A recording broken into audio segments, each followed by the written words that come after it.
ધોરણ 11 વાણિજ્ય પત્ર વ્યવહાર અને સેક્રેટરિયલ પ્રેક્ટિસ. તેનો વિભાગ 2 સેક્રેટરિયલ પ્રેક્ટિસ. તેનું પ્રકરણ 2 કંપની સેક્રેટરી. કંપની સેક્રેટરીના ચેપ્ટરમાં આગળના વિડીયોમાં આપણે કંપની સેક્રેટરીનો અર્થ, KMP કી મેનેજરિયલ પર્સોનેલમાં સમાવેશ થતા 5 વ્યક્તિઓ અને સેક્રેટરીના ગુણો વિશેની માહિતી મેળવી હતી. સેક્રેટરીના કુલ 12 ગુણ છે. આજના વિડીયોમાં આપણે સેક્રેટરીની લાયકાતો વિશેની માહિતી મેળવીશું. કોઈપણ વિદ્યાર્થી જે ભવિષ્યની અંદર કંપની સેક્રેટરી બનવા માંગે છે, જે લોકો CS કરવા ઈચ્છતા હોય, તો તે લોકો પાસે કઈ લાયકાત હોવી જરૂરી છે તે આ વિડીયો દ્વારા સમજાશે. સેક્રેટરીની લાયકાતો. સેક્રેટરીની લઘુત્તમ લાયકાત કંપની ધારામાં જણાવેલી છે. ઓછામાં ઓછી કેટલી લાયકાત હોવી જોઈએ કંપની સેક્રેટરીની તે કંપની ધારાની અંદર જણાવેલી છે. પણ સેક્રેટરી પાસે આના કરતાં વધુ લાયકાતો હોય તો તે સેક્રેટરી તરીકે યશસ્વી ફરજ બજાવી શકે છે. અને આ લાયકાતો શિક્ષણ અને તાલીમ દ્વારા મેળવી શકાય છે.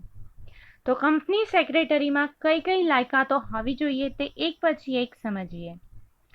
સૌથી પહેલી શૈક્ષણિક લાયકાત. કોઈ પણ વ્યક્તિને CS બનવું છે તો સૌથી પહેલા CS નો અભ્યાસ કરવો પડે અને એના માટે સેક્રેટરી પાસે institute of company secretary of ઇન્ડિયાનું પ્રમાણપત્ર હોવું જોઈએ. આ સેક્રેટરીની નિમણૂક કરતી વખતે પણ આ બાબતનું ધ્યાન રાખવામાં આવે છે કે કંપની સેક્રેટરી પાસે institute of company secretary of ઇન્ડિયાનું પ્રમાણપત્ર હોવું જોઈએ. બીજી રીતે કહીએ તો કંપની ધારાની જોગવાઈ મુજબ તે સેક્રેટરી હોવો જોઈએ. સેક્રેટરી ક્યારે હોય? જ્યારે એની પાસે institute of company secretary of ઇન્ડિયાનું સર્ટિફિકેટ હશે ત્યારે. આ ઉપરાંત કંપની સેક્રેટરી એ રોજબરોજના વહીવટ કરતો હોય છે, કરાર કરતો હોય છે. તેથી તેની પાસે કાયદાની ડિગ્રીઓ અને દસ્તાવેજો બનાવવામાં, કરાર ઘડવામાં જે મદદરૂપ બને છે તે કાયદાની ડિગ્રીઓ પણ હોવી જોઈએ. તો આમ કંપની સેક્રેટરીની આ શૈક્ષણિક લાયકાત છે. બીજું, હિસાબી વ્યવસ્થાનું જ્ઞાન. કંપનીના હિસાબો ખૂબ જ જટિલ હોય છે અને ઘણા મોટા હોય છે. તો કંપનીના હિસાબો વ્યવસ્થિત રખાય, કાયદા મુજબ રખાય અને સમયસર ઓડિટ થાય તે કંપની સેક્રેટરીની ફરજ છે. કારણ કે જ્યારે પણ આપણે હિસાબો તૈયાર કરતા હોઈએ ત્યારે વર્ષના અંતે તેનું ઓડિટ કરવામાં આવતું હોય છે. ઓડિટર દ્વારા હિસાબોનું ઓડિટ થાય ત્યારે ઓડિટર ગમે તે ડોક્યુમેન્ટ, ગમે તે ફાઇલ માંગે જોવા માટે, તે બધું જ વ્યવસ્થિત રીતે રાખેલું હોવું જોઈએ. તેમજ કાયદા દ્વારા હિસાબો તૈયાર થયેલા હોવા જોઈએ. અને કંપનીમાં એકવાર શેર હોલ્ડરોની મિટિંગ ભરવામાં આવતી હોય છે, જેને વાર્ષિક સભા કહેવામાં આવે છે, એટલે કે એન્યુઅલ જનરલ મિટિંગ કહેવામાં આવે છે. આ સભાની અંદર શેર હોલ્ડરો સમક્ષ વાર્ષિક હિસાબો રજૂ કરવાના હોય છે. અને આજના સમયમાં તો વેબસાઇટ ઉપર કંપની માહિતી મૂકતા હોય એટલે કંપની દ્વારા આ હિસાબોની માહિતી વેબસાઇટ ઉપર પણ મૂકવાની હોય છે. તો શેર હોલ્ડરો સમક્ષ વાર્ષિક હિસાબો રજૂ કરી શકાય તે પ્રમાણે સમયસર હિસાબો તૈયાર કરવા જોઈએ. અને આ બધું ત્યારે જ શક્ય બને જ્યારે કંપની સેક્રેટરી પાસે હિસાબી વ્યવસ્થાનું પ્રાથમિક જ્ઞાન હોય. એટલે કંપની સેક્રેટરી પાસે હિસાબી વ્યવસ્થાનું જ્ઞાન હોવું જોઈએ. ત્રીજી લાયકાત, કાર્યાલય સંચાલનનું જ્ઞાન. કાર્યાલય એટલે કે ઓફિસ. ઓફિસમાં જે પણ વહીવટ થતા હોય તેનું જ્ઞાન પણ હોવું જોઈએ. કાર્યાલયનો વડો એ સેક્રેટરી છે. ઓફિસ એડમિનિસ્ટ્રેશનનું કામ સેક્રેટરી દ્વારા સંભાળવામાં આવતું હોય છે. તો કાર્યાલયના કાર્યોની ફાળવણી માટે કયું કાર્ય કોને સોંપવું, અલગ અલગ વિભાગો હોય તો અલગ અલગ વિભાગનું સંકલન સાધવા માટે સેક્રેટરી પાસે કાર્યાલય સંચાલનનું જ્ઞાન હોવું જરૂરી છે. અને એટલું જ નહીં, કાર્યાલય છે જેની અંદર વહીવટ કરવાનો હોય તો એમાં રોજબરોજ હજારો સંચાલનના પ્રશ્નો ઊભા થતા હોય.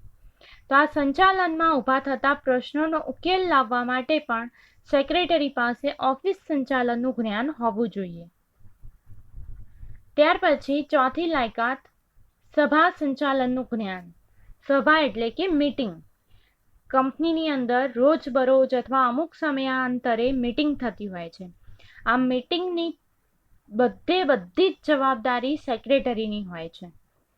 તો કંપની સેક્રેટરીએ સંચાલક મંડળની એટલે કે બોર્ડ ઓફ ડિરેક્ટરની મીટિંગ, શેર હોલ્ડરની મીટિંગ, ડિબેન્ચર હોલ્ડરની મીટિંગ કે પછી લેણદારો વગેરેની જ્યારે મીટિંગ એટલે કે સભાઓ યોજવાની હોય છે, સભાઓ ભરવાની હોય છે.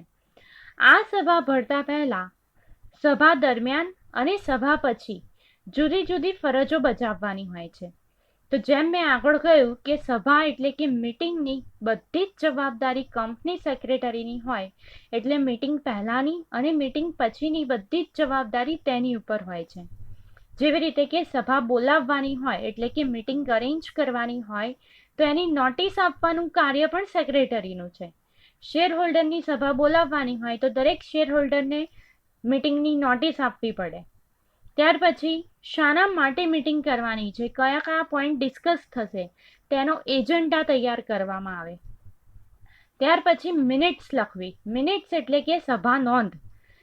મીટિંગની અંદર જે પણ વાતચીત થઈ હોય, જે પણ બાબતનું ડિસ્કશન થયું હોય એની એક નોંધ રાખવામાં આવે છે, જેને સભા નોંધ કહેવાય. અને આ સભા નોંધને અંગ્રેજીમાં મિનિટ્સ કહેવામાં આવે છે.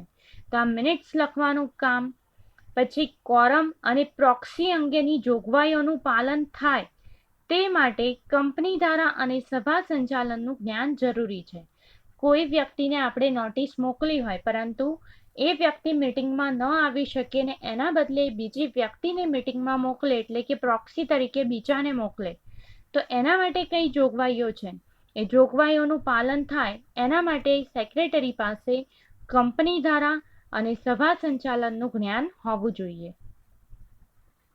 પાંચમી લાયકાત વિવિધ કાયદાઓનું જ્ઞાન.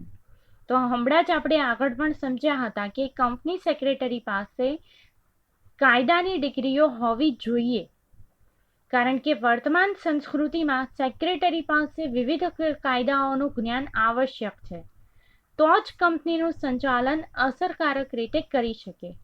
આ કાયદાની અંદર કયા કયા કાયદાનું જ્ઞાન તેની પાસે હોવું જોઈએ? તો ખાસ કરીને ભારતીય કરારનો કાયદો, સેબીનો કાયદો, માલ વેચાણનો કાયદો, stamp duty act, provident fund અંગેનો કાયદો, જામીનગીરી કરાર અંગેનો કાયદો, વેટ અંગેનો કાયદો, સર્વિસ ટેક્સ અંગેનો કાયદો. તો આમ વિવિધ પ્રકારના કાયદા એટલે કે ધારાકીય જ્ઞાન સેક્રેટરી પાસે હોવું જોઈએ. જો તેની પાસે આ અલગ અલગ કાયદાઓનું જ્ઞાન હોય તો તે કાર્યક્ષમ રીતે પોતાનું કામ કરી શકે છે અને સરળતાથી પોતાનું કામ કરી શકે છે. અને આના કારણે જો તેની પાસે યોગ્ય કાયદાનું જ્ઞાન હશે તો ભવિષ્યની અંદર કાનૂની મુશ્કેલીઓમાંથી પણ કંપનીને તે દૂર રાખી શકે છે. છઠ્ઠી લાયકાત આર્થિક અને રાજકીય પ્રવાહનું જ્ઞાન. કંપની સમાજમાં અસ્તિત્વમાં આવે છે. કંપની એક પ્રકારનું ધંધાકીય વ્યવસ્થાનું સ્વરૂપ છે, જે આપણે BA ની અંદર પણ સમજી ગયા. ધંધાકીય વ્યવસ્થાના સ્વરૂપો 2, એની અંદર કંપનીનો સમાવેશ થાય છે. તો કંપની એ એક પ્રકારનો ધંધો છે જે સમાજમાં અસ્તિત્વમાં આવે છે, સમાજનો જ એક ભાગ છે અને સમાજના વિવિધ પક્ષકારો સાથે કંપની સંકળાયેલી છે. તેથી સેક્રેટરીએ વર્તમાન પ્રવાહોથી માહિતગાર રહેવું જોઈએ અને પલટાતા પ્રવાહોથી પણ માહિતગાર રહેવું જોઈએ કે કયા કયા પ્રકારના પ્રવાહ વર્તમાન સમયમાં માર્કેટની અંદર કઈ કન્ડિશન ચાલી રહી છે કે પછી ભવિષ્યમાં કયા પ્રકારના પરિવર્તન આવી શકે છે. એ બધી બાબતોથી એણે જાણકાર રહેવું જોઈએ અને સંચાલક મંડળને તે બધી બાબતની જાણ કરીને માર્ગદર્શન આપી કંપની માટે લાભદાયી પરિસ્થિતિનું નિર્માણ કંપની સેક્રેટરી કરી શકે છે. તો આ બધી પ્રવાહોથી એની જાણકારી હોય કે એની પાસે એનું જ્ઞાન હોય તો તે કોને મદદ કરી શકે? સંચાલક મંડળને, અને પોતે સંચાલક મંડળને માર્ગદર્શન આપી શકે છે. તો સમાજમાં પ્રવર્તમાન આર્થિક અને રાજકીય પ્રવાહો કંપનીને ચોક્કસપણે અસર કરે છે અને તેનું જ્ઞાન કંપની સેક્રેટરી પાસે હોવું જોઈએ. 7મી લાયકાત, સાંપ્રત સમસ્યાઓનું જ્ઞાન. સેક્રેટરીએ વર્તમાન પ્રવાહો અને સાંપ્રત સમસ્યાઓથી માહિતગાર થવું આવશ્યક છે. આ સમસ્યાઓ કંપનીના વિકાસ ઉપર અસર કરે છે. સાંપ્રત સમસ્યા એટલે કે વર્તમાન સમસ્યાઓ.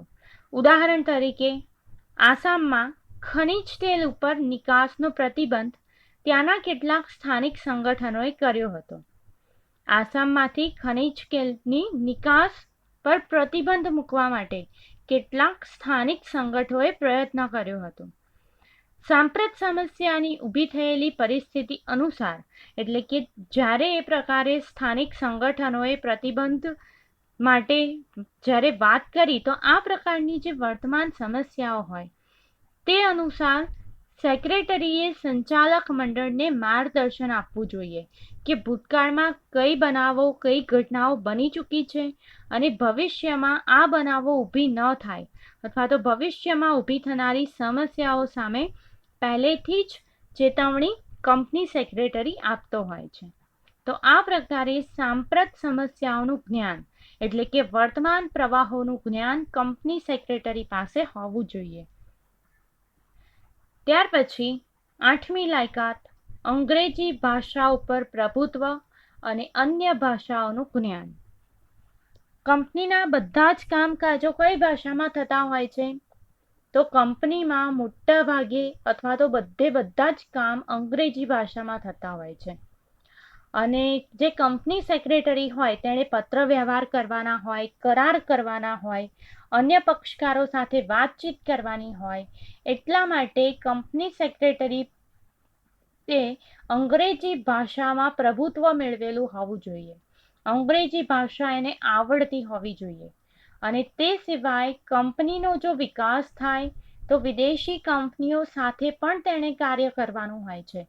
તો આ સમયે વિદેશી ભાષાનું જ્ઞાન પણ કંપની સેક્રેટરીને હોવું જોઈએ, જેના કારણે વિદેશના જે લોકો છે, પક્ષકારો છે, તેમની સાથે ઇઝીલી વાતચીત કરી શકે અને સરળતાથી કરાર કરી શકે.